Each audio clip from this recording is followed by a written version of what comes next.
why he'd become confused, because he often came this way to watch the cricket at Lord's, nearby. While he spoke, he gazed at the rectangular object in his hand. The object was speaking. There was definitely a voice inside it, a man's voice, and he was saying something angry and insulting. We both pretended not to hear his words. "Fuck off, I hate you, don't come home." "How old are you, Saul? Can you tell me where you live?" I think the near collision had really scared the driver. When I told him I was 28, he didn't believe me and asked for my age again.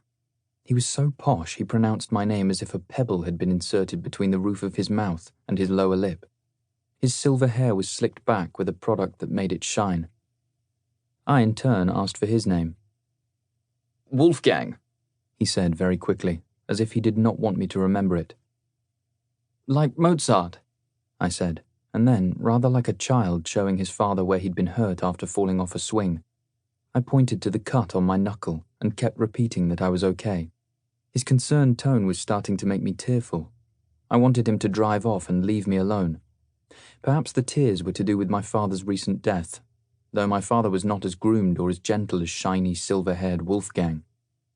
To hasten his departure, I explained that my girlfriend was about to arrive any minute now, so he didn't have to hang around. In fact, she was going to take a photograph of me stepping onto the zebra crossing in the style of the photograph on the Beatles album.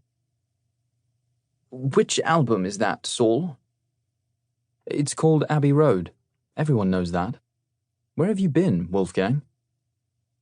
He laughed, but he looked sad. Perhaps it was because of the insulting words that had been spoken from inside the vibrating object in his hand. "And how old is your girlfriend?" 23. Actually, Abbey Road was the last album the Beatles recorded together at the EMI studios, which are just over there. I pointed to a large white house on the other side of the road. "Of course, I know that," he said sadly. "It's nearly as famous as Buckingham Palace." He walked back to his car, murmuring, "Take care, Saul. You're lucky to have such a young girlfriend. By the way, what do you do?" His comments and questions were starting to irritate me. Also the way he sighed, as if he carried the weight of the world on the shoulders of his beige cashmere coat. I decided not to reveal that I was a historian and that my subject was communist Eastern Europe. It was a relief to hear the animal growl of his engine revving as I stepped back on the pavement. Considering it was he who had nearly run me over, perhaps it was he who should take care. I waved to him, but he did not wave back. As for my young girlfriend, I was only 5 years older than Jennifer, so what was he going on about? And why did he want to know her age? Or what I do? Never mind. I was looking at the notes in my hand, which was still bleeding, in which I had transcribed how Stalin's father had been an alcoholic and was abusive to his family. Stalin's mother had enrolled her son Joseph into a Greek Orthodox priesthood school to protect him from his father's rage after he had tried to strangle her. I could not easily read my own writing, but I had underlined something about how Stalin would go on to punish people for their unconscious sins, as well as their conscious sins, such as thought crimes against the party.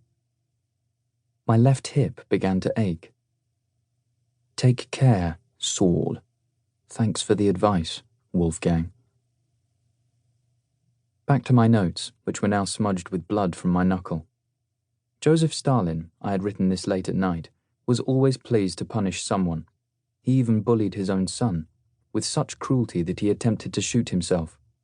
His wife also shot herself, more successfully than her son, who, unlike his mother, lived to be bullied again and again by his father.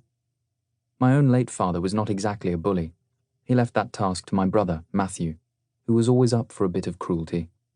Like Stalin, Matthew went after his own family, or made sure he made their lives so miserable they went after themselves. I sat on the wall outside the EMI studios while I waited for Jennifer to arrive.